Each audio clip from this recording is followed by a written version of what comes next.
Bismillah ar-Rahman ar-Rahim. We are on ayah number 248 of Surah Al-Baqarah. Let us continue بحول wa quwwatih. قال الله تعالى وقال لهم نبيهم إن آية ملكه أن يأتيكم التابوت فيه سكينة من ربكم وبقية مما ترك آل موسى وآل هارون تحمله الملائكة إن في ذلك لآية لكم إن كنتم مؤمنين. So continuing on with this episode of Talut, remember Allah appointed him as their ruler, and the Prophet is saying that there is a sign that Talut is indeed the rightful ruler appointed by Allah, and that sign of his mulk, of his dominion, that he is in charge, is that there will come to you a tabut. Now a tabut is a wooden box. A coffin or a sarcophagus can also be called a tabut, a wooden box. He says in this there will be sakina. Now what does that mean? Meaning the contents of this wooden box will give you sakina. Remember, they were arguing, how can Talut have the mulk over us when he's not from the lineage of Yahuda, where the kings were from? So basically, to put them at ease, Allah is going to show them a visual sign. Okay, so what are these contents? It says وَبَقِيَّةٌ, and the remnants of mimma, from what? تَرَكَ آلُ مُوسَى, what the Al of Musa left. Now Al normally means a family, or it can also mean followers. Here it means neither. It's an extra word. What is intended is Musa himself. And he says وَآلُ Harun. Again, Harun himself individually is intended, not the family of Harun and neither the followers of Harun. تَحْمِلُهُ الْمَلَائِكَةِ, the angels are going to be carrying it. Okay, so what are the remnants here? Because the Quran simply says baqiyah, but it does not tell us exactly what it was. Well, the tafasir make mention of some items. They say that in it there will be the staff of Musa alayhi salam, that famous staff of his. There will be his shoes. There will be some belongings of Harun alayhi salam as well. There will also be the Torah and the tablets given to Musa alayhi salam. Some also said that there will be a pot of manna, the food that the Banu Israel were given and rejected. So when the people see all of this, the remnants of the two legends, Musa and Harun alayhi salatu wasalam, this will put their minds at ease. And it will also be a good omen for them, because we know what happened. Musa alayhi salam, through the permission of Allah, defeated Fir'aun, and so likewise they are going to defeat the Amalekah. And so good omens, they encourage you to do that which is righteous and that which is permissible. Okay, so reflecting on this ayah, we may take that Allah Jalla wa Ala does issue orders and prohibitions. However, He also gives signs to us to tell us that these orders and prohibitions, which we are required to follow, are indeed upon guidance and from Allah Jalla wa Ala. Imagine Allah Jalla wa Ala issuing orders and prohibitions without giving us any plain signs that this is indeed guidance. You can imagine how much confusion and doubt this would create. So from the mercy of Allah Jalla wa Ala is that He gives us signs. We also find how powerful visual signs are. Here are the people arguing with the Prophet, but when a visual sign comes their way, it will put their minds at rest. So we find the powerful impact of visual signs. We also find the positive effects of sakina. We should always aim for sakina, peace and tranquility and reassurance. These are positive things which we should pursue. Our minds should be at rest that this deen that we are upon is the truth, as opposed to being in doubt. That is from shaitan. We find the presence of malaika, and that they can hold physical things, so that the malaika are actual bodies made of light, as we know. But they are not, as some of the heretics say, that these angels are merely a force of goodness. No, they are not just a force, they are an actual body. He says in this there is an ayah, a sign for you, if you are believers, which means if you are not believers, you will not see this tabut as a sign. You will be completely impervious to these ayats. It further goes to show us that the more iman you have, and that the more powerful of a mu'min you are, the more emphatically these signs will have an effect on you. Meaning the more you will be moved by these signs. As for the kuffar, then even if every single sign should come their way, they will not believe. Ayah 249. فَلَمَّا فَصَلَ طَالُوتُ بِالْجُنُودِ قَالَ إِنَّ اللَّهَ مُبْتَلِيكُم بِالنَّهَرِ فَمَنْ شَرِبَ مِنْهُ فَلَيْسَ مِنِّي وَمَنْ لَمْ يَطْعَمْهُ فَإِنَّهُ مِنِّي إِلَّا مَنِ اغْتَرَفَ غُرْفَةً بِيَدِهِ فَشَرِبُوا مِنْهُ إِلَّا قَلِيلًا مِنْهُمْ فَلَمَّا جَاوَزَهُ هُوَ وَالَّذِينَ آمَنُوا مَعَهُ قالوا لا طاقة لنا اليوم بجالوت وجنوده قال الذين يظنون أنهم ملاقوا الله كم من فئة قليلة غلبت فئة كثيرة بإذن الله والله مع الصابرين. So it says فلما, when فصل طالوت. فصل means to separate something. So when Talut separated, meaning he left his hometown and was separated from it, so he's marching out. بالجنود, this means with the soldiers. It's a plural, junud. Jundi is a singular, it means a soldier. He says that Allah is going to test you with a river. They say this river was a river between Jordan and Palestine. They even say that the name of this river was the river of Sharia. This has been mentioned in the tafsir. He says whoever drinks from it is not from me, meaning he is not from my true followers. And whoever does not drink from it, such is the person who is from me. He is my true follower, except the one who اغترف, which means to scoop up with your hand, غرفة, which means a scoop of the hand, بيده, with his hand. So a scoop of water with your hand from this river and drinking it, that is allowed. But any more than that, then no, you are not a true follower. This is a test. And it is indeed a manifest test because they're on a journey. And guess what? You're going to be thirsty. So this is a test to see who has self-restraint, who will give precedence to the order of Allah Jalla wa Ala over and above his natural desires, his natural urge to quench his thirst. It's much like fasting. You have to suppress your desire for food and drink and conjugal relations with your wife. Why? For the sake of Allah Jalla wa Ala. So this was a similar type of a thing. And he says that all of them drank, meaning they all disobeyed the command, إِلَّا قَلِيلًا مِنْهُمْ, except a few from them. They say that the few who did not drink, the true followers, were 313, which incidentally is the same number of the companions fighting at the Battle of Badr, and Allah knows best.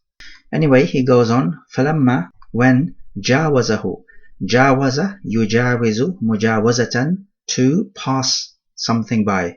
So when he passed by the river, so crossed the river or passed it by somehow, he and those who had Iman in him. So these were the people who obeyed his command. As for those who drank from it and disobeyed, then their thirst was not quenched and they were unable to carry on. The tafsir says that initially 80,000 marched with him, and in the end, meaning in the battle itself, there were 313. That's how they say it. And Allah knows best about the particular numbers. The numbers themselves are not incredibly important to us. The concepts are much more edifying than particular numbers most of the time. Anyway, when they passed the river, they said, meaning the people with him, لا طاقة لنا. طاقة means strength or power.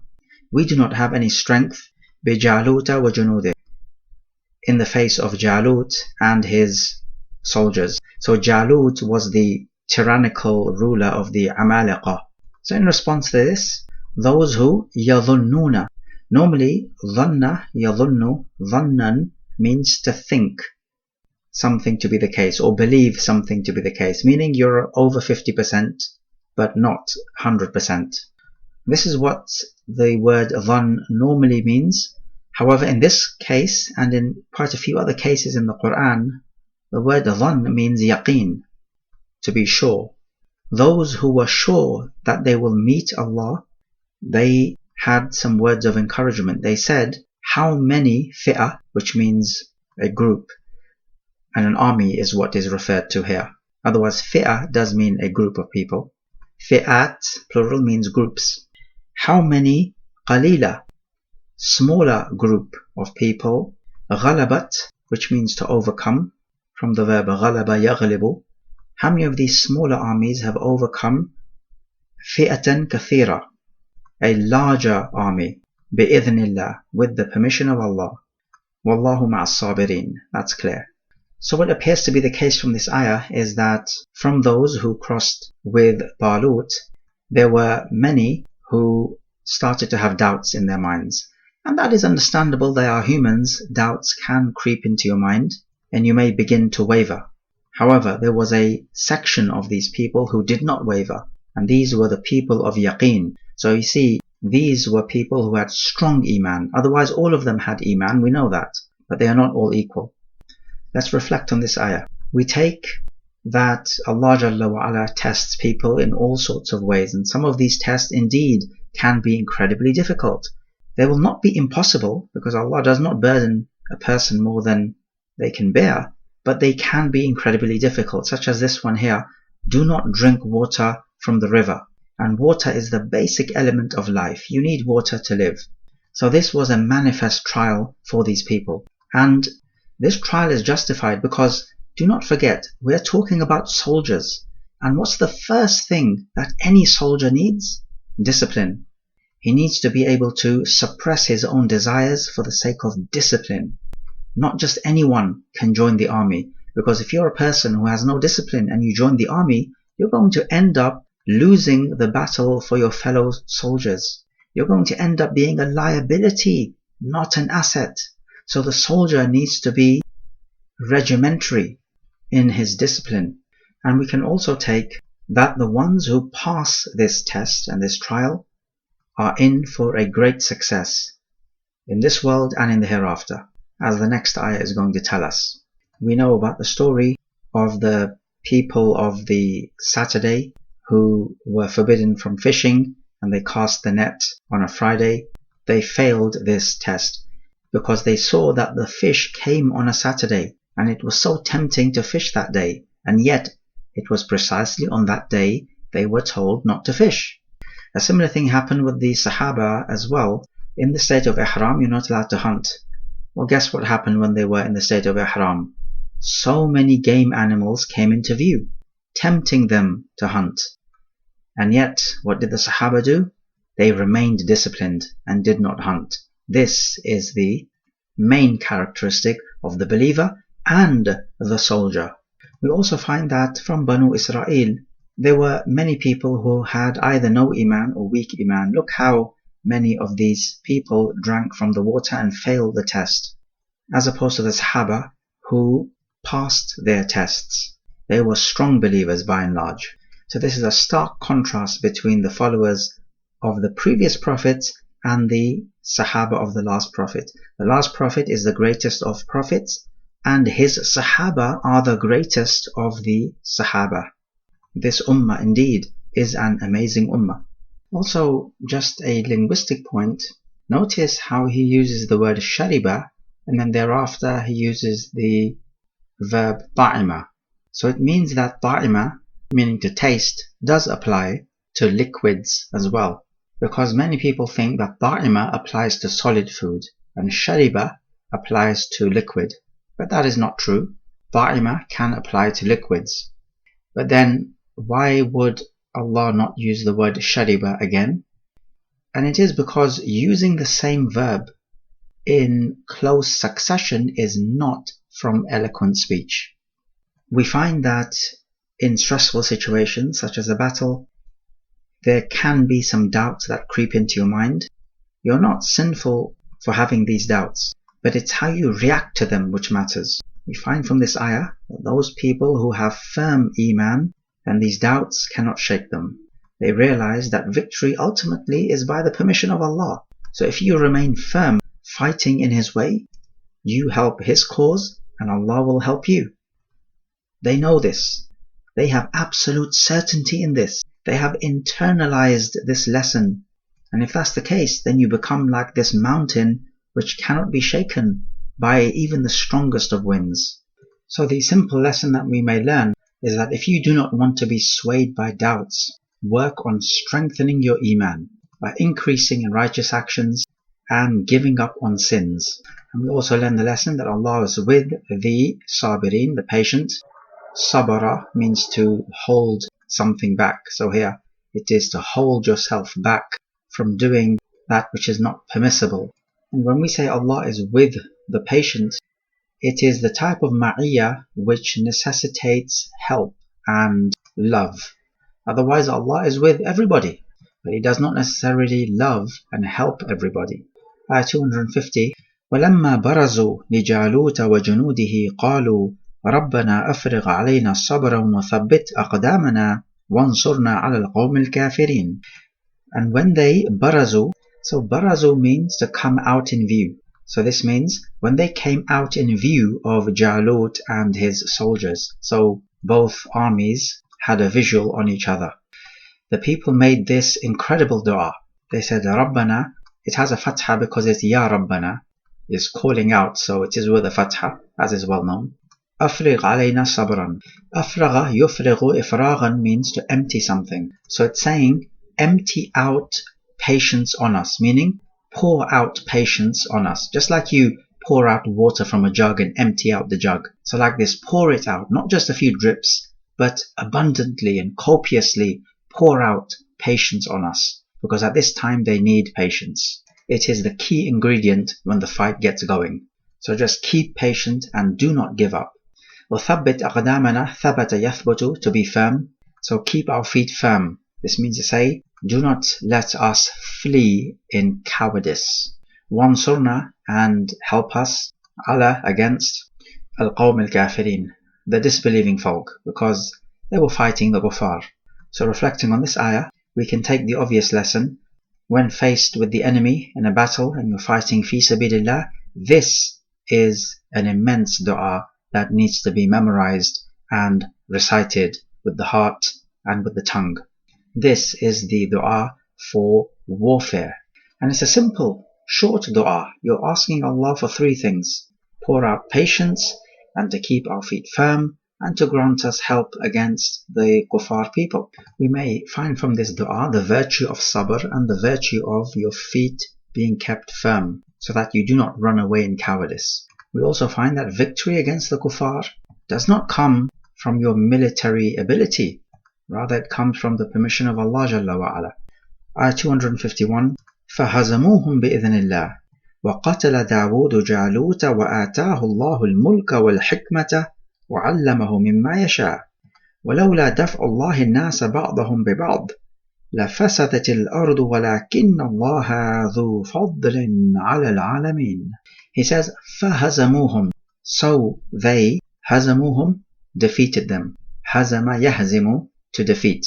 They defeated them by the permission of Allah. Notice the fa as-sababiyya. So it is to say, because they made this dua and they kept patient, so because of that they defeated their enemies by the permission of Allah.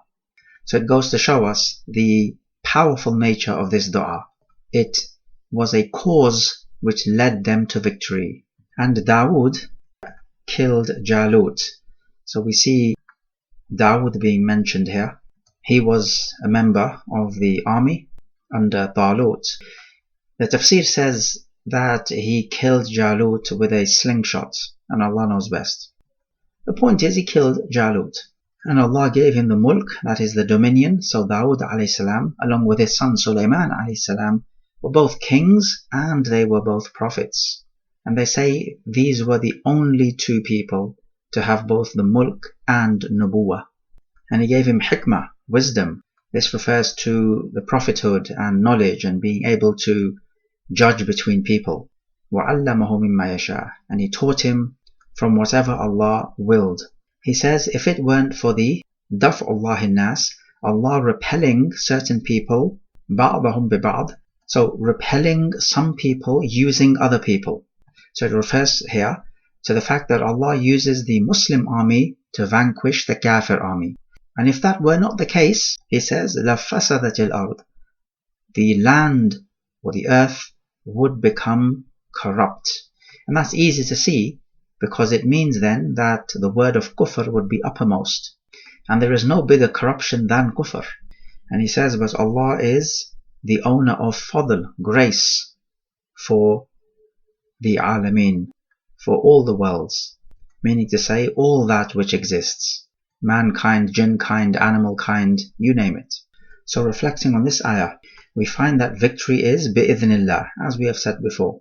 We find the virtue of Dawood alayhi salam, that he is the one who killed Jalut. In the tafsir it says that Talut says, whoever kills Jalut will marry my daughter.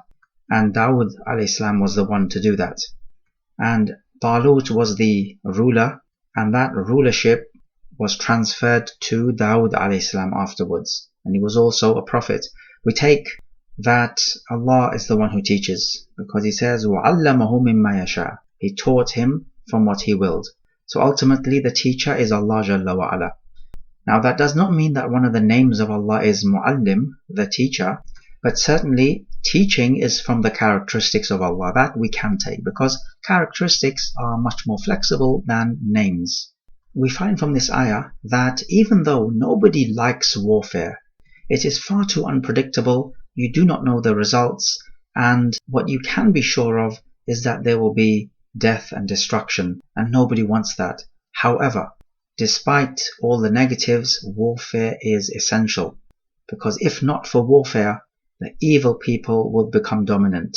So warfare really is a double-edged sword, and we are not living in a perfect world. We have to cope with this reality. And we find also from this ayah that Allah is full of grace to all of the alameen. We have spoken about this word alameen before in Surah Al-Fatiha, and so it means that Allah gives people and animals and things more than they deserve. Ayah 252, تِلْكَ آيَاتُ اللَّهِ نَتْلُوهَا عَلَيْكَ بِالْحَقِّ وَإِنَّكَ لَمِنَ الْمُرْسَلِينَ. Those are the ayat, the signs of Allah which we, natlu, recite to you, bilhaq, with truth. Now this could mean two things. Bilhaq means the things which are being recited in the Quran are true, as opposed to fables. And secondly, these ayat which have come to you indeed from Allah Jalla wa Ala, as opposed to coming from somewhere else. So bilhaq can mean both of these things. Ayat here means the ayat shar'iyah, the ayat of the Quran. Otherwise, ayat can be also ayat kawniyah, the universal signs, such as the sun and the moon and animals and nature all around you. These are ayat. We also learn that the Prophet is from the Mursaleen, so it means that there have been many messengers, and the last Prophet is from the messengers. One might ask, but why would Allah state the obvious? The answer is, yes, it's obvious, but do not forget that the Prophet is surrounded by so many people who are calling him a liar, a charlatan, a magician, a madman, this and that. So Allah is counteracting that propaganda by reassuring the Prophet that no, you are indeed from the messengers. And this reassurance has an immense therapeutic effect on the Prophet. If you were surrounded by naysayers, you would indeed feel the immense positive effects of those who encourage you. Wallahu a'lam.